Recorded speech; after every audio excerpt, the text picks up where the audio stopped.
Salam sejahtera semua dan selamat datang sekali lagi ke channel ini, Current Sphere MY. Hari ini kita mahu bincangkan satu isu yang panas dan penuh kontroversi, yaitu isu rasuah di Sabah yang semakin hangat diperkatakan. Kamu semua pasti tahu, bila melibatkan politik dan kuasa, pasti ada pelbagai persoalan yang akan timbul. Lebih-lebih lagi apabila Perdana Menteri sendiri mengeluarkan kenyataan tegas bahwa beliau tidak akan berkompromi dengan sesiapa pun dalam isu rasuah. Tapi kenyataan ini nampaknya jadi tamparan buat SPRM yang sebelum ini menolak bukti video skandal rasuah Adun Sabah. Jadi apa sebenarnya yang berlaku? Kenapa ada percanggahan antara pemimpin negara dan institusi penguatkuasaan yang sepatutnya membantras rasuah? Kita akan bongkar semua ini dalam perbincangan kali ini. Di video kali ini, jangan kemana-mana. Baiklah, sekarang mari kita fahami dulu apa yang sebenarnya telah berlaku. Semuanya bermula apabila tular satu video yang didakwa menunjukkan beberapa Adun Sabah terlibat dalam skandal rasuah berkaitan dengan proyek cari gali mineral. Video ini kemudiannya dibawa ke perhatian SPRM, tetapi yang mengejutkan, Ketua Pesuruhjaya SPRM Tan Sri Azam Baki menyatakan bahwa video tersebut telah disunting dan tiada credibility. Oleh sebab itu, ia tidak boleh dijadikan sebagai bukti. Nah, macam mana itu? Video yang terang lagi bersuluh, secara terang dan jelas lagi menunjukkan perbualan dan transaksi boleh terus ditolak begitu sahaja. Ini yang buat ramai pihak, termasuklah Bersatu, naik angin orang bilang. Naib Presiden Bersatu, Datuk Seri Ronald Kiandi, terus mengkritik tindakan SPRM dan menyifatkan kenyataan Perdana Menteri sebagai satu tamparan buat agensi itu. Ronald menegaskan bahwa jika Perdana Menteri sendiri tidak peduli dengan kedudukan tinggi seseorang dalam kes rasuah, kenapa SPRM dilihat begitu berhati-hati sehingga menolak bukti yang boleh menjadi kunci dalam siasatan.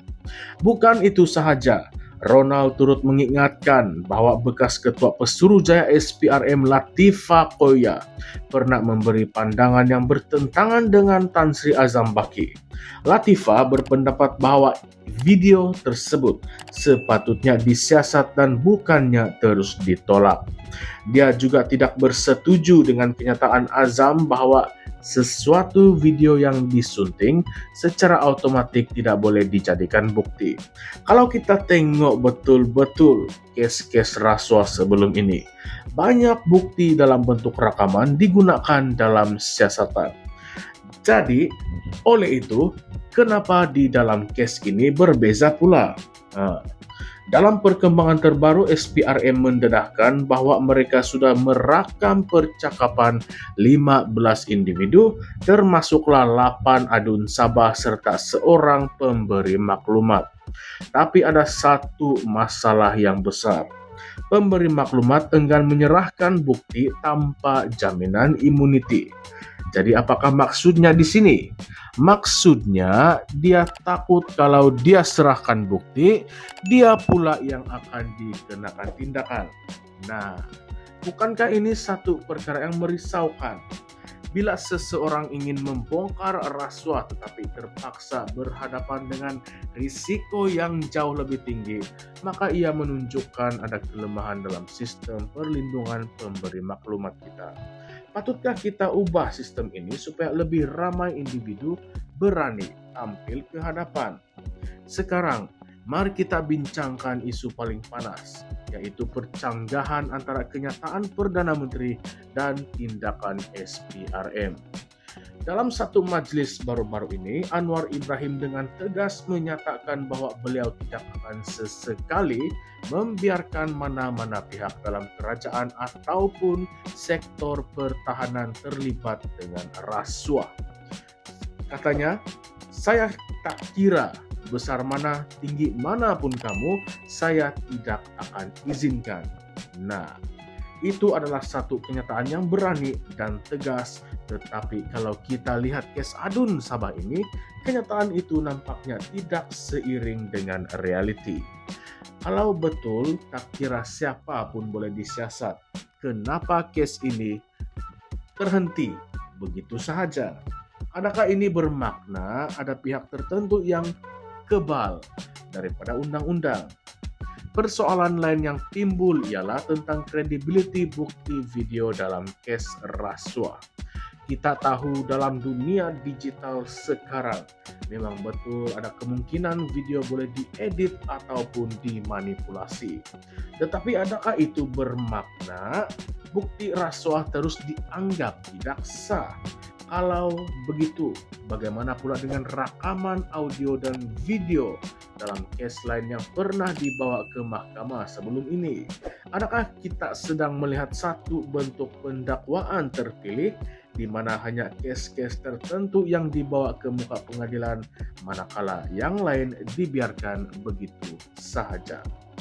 Lebih membimbangkan, isu ini menimbulkan persoalan tentang integriti institusi penguatkuasaan di Malaysia. Jika SPRM boleh menolak bukti sebegini, apakah message yang dihantar kepada rakyat? Adakah ini memberi isyarat bahwa selagi seseorang mempunyai kedudukan atau hubungan politik yang kuat, mereka boleh terlepas daripada tindakan? Bayangkan kalau kes ini melibatkan pemimpin pembangkang. Adakah ia akan menerima layanan yang sama?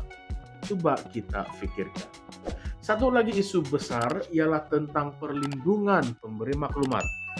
Jika seseorang mempunyai bukti kukuh tentang rasuah tetapi takut untuk menyerahkannya karena bimbang akan dikenakan tindakan, maka kita ada masalah besar dalam sistem keadilan kita.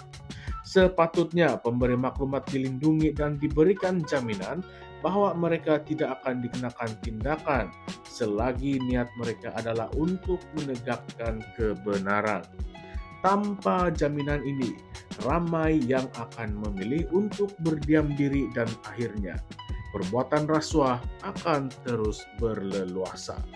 Jadi apakah langkah seterusnya? Adakah SPRM akan mengubah pendiriannya dan menyiasat semula kes ini? Atau adakah kes ini akan lenyap begitu sahaja seperti banyak kes-kes lain yang pernah mencetuskan kontroversi sebelum ini?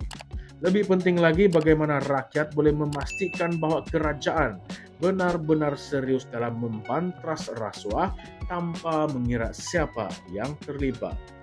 Inilah realiti politik Malaysia. Bila ada skandal, banyak soalan akan timbul, tapi jawabannya selalu kabur. Kita sebagai rakyat perlu terus memerhati dan mendesak ketulusan dalam setiap siasatan. Jangan lupa untuk tinggalkan pendapat Anda di ruangan komen.